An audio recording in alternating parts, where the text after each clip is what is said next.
What's going on, guys? It is warm today. It is 92 degrees Fahrenheit. I think that's like 40 something Celsius.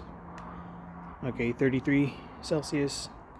So yeah, it's warm. This was in the shade over there on that bench, like right there, for about 10 minutes. The inside of my house was like 85 degrees.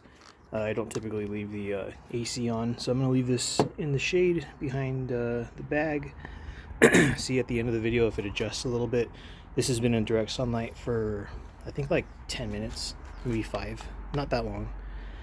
So it's registering about 100 degrees, and the CO2s are at about 97, and Celsius it's about 37.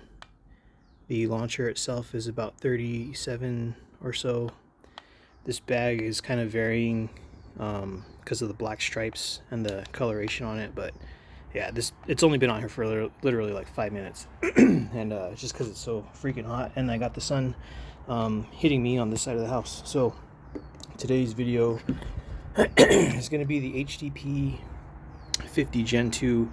It has a restrictor in the handle. I made a short a couple weeks ago, and I didn't let anything get warm or anything. I just took it out of the house and shot it. And the 8.4 gram 12.7 millimeter steel balls, they were hitting like 15 joules or so. This has the restrictor in it. I have done a video in the past where I shot it in the orchard kind of near my house, like over there. I shot it in the orchard in a sort of similar weather. It was like 88 degrees, 90 degrees, and it was getting like 20 joules a hit for the first like magazine, or like first tube of ammo. I'm gonna try to replicate that. And yeah, these have been out here for like 5 minutes. And this table is pretty hot too. This table is like 105 Fahrenheit, 105, 41. So yeah, like this stuff's been out here for like 5 minutes. Maybe 8 minutes at this point, because I just got home and went in my room and got all my stuff out here. So I'm gonna start shooting this, see what it does. If you live in a warm area and you had your HDP50 in your car, I suppose this would sort of mimic those conditions. So this is the same exact way it was. Restrictor and handle, nothing in here. This is a 13 joule version Gen 2. So here's the pierce. It is not pierced right now. It is now pierced. You see that little bump right there? So this is like 97 degrees Fahrenheit shots. 214.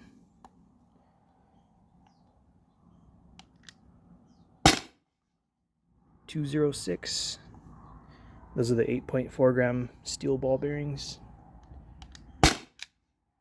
204.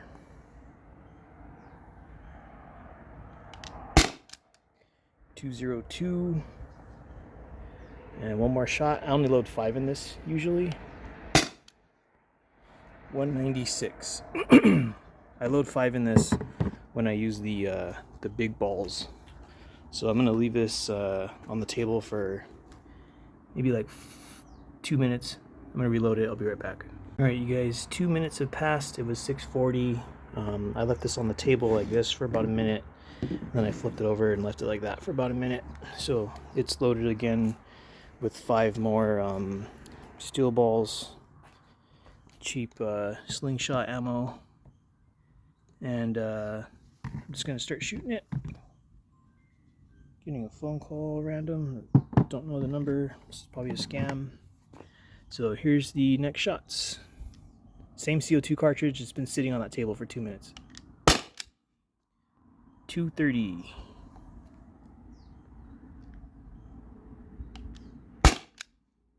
218.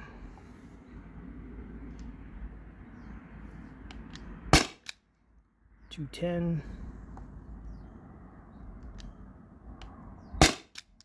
200. If it wasn't warm like how it is right now, 184. If it wasn't warm like how it is right now, it'd probably be getting like 15, 14 joules maybe 16 max. So yeah, I'm gonna load it up again. I'm probably just gonna reload it really quick, and I'll be right back. All right, you guys, that only took like 20 seconds or something because I'm not letting it sit this time. So this will probably be the last 5 rounds with this same CO2 cartridge. So this is shot 11, 12, 13, 14, 15. 186. 162. She's pretty much out of gas. 144. That was 3, I think.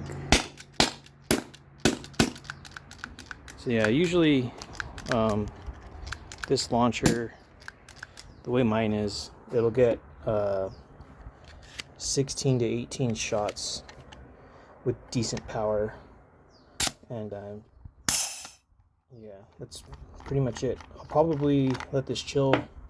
I'll remove this blockage thing and then shoot it, let it sit on the table for a little bit, keep these out, and I'll come back in like 5 minutes, but I need to remove that restrictor, so I'll be right back.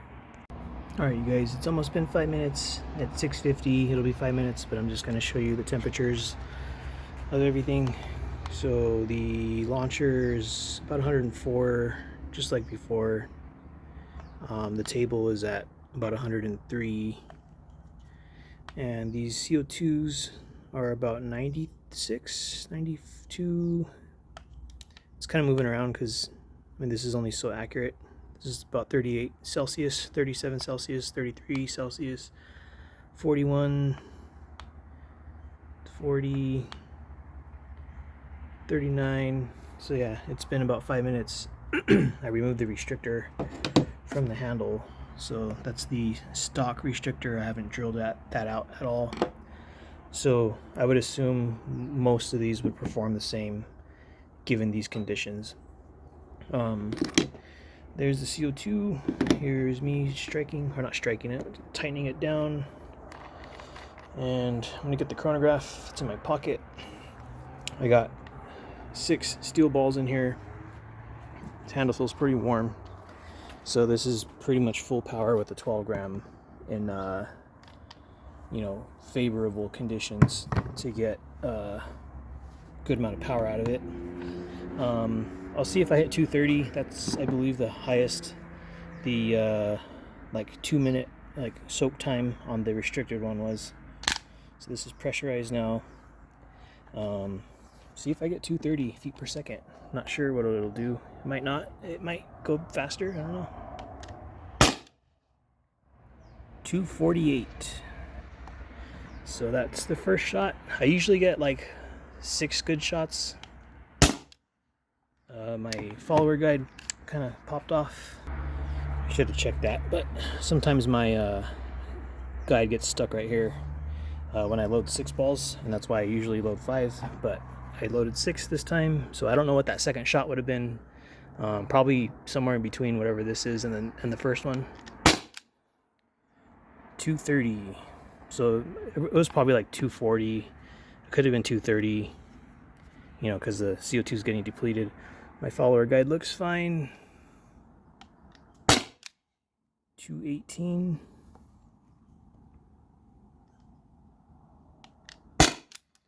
196.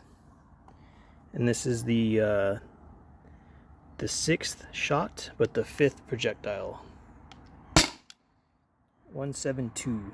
So you can see it's pretty much losing gas really quick. It doesn't have that steady drop off in the warm heat like I would hope it would. It's less consistent than the restricted way of shooting this, but that first shot was pretty high, and yeah, it sucks that follower spring popped down, because yeah, I could have got some good data from that, but like I said, it was probably 230.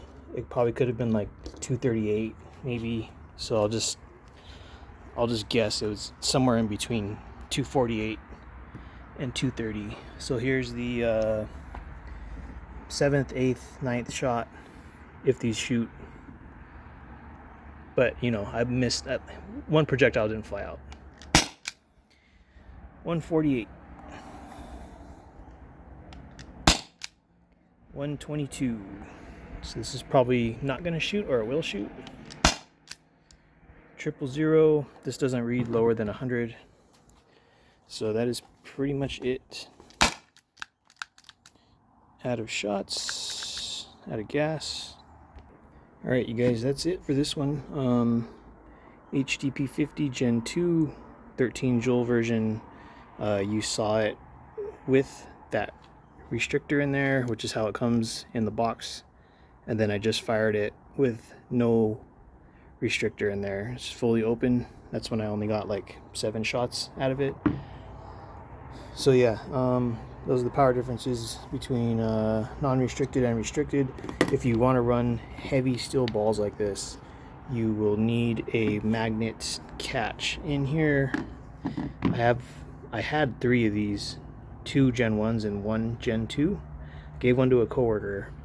But in all 3 of them, I put a magnet in here. You take the slide off, you can glue a magnet onto the top where the balls load in. There's a little section right here you can glue it into underneath this plastic slide, and that'll let you load steel balls very reliably. If you don't do that, you'll probably get trigger jams. It probably won't shoot. You're just gonna have a bunch of problems. I have playlists on these. You can look through the playlist of the HDP50 Gen 1 or 2. It's the playlist that just has both of them lumped in there. And I have a video on how to install a magnet catch. I learned that from Sean from Less Lethal for Dummies. And I think he learned it from someone else. But yeah, just passing along the info. So you guys have a good one, and I'll see you next time.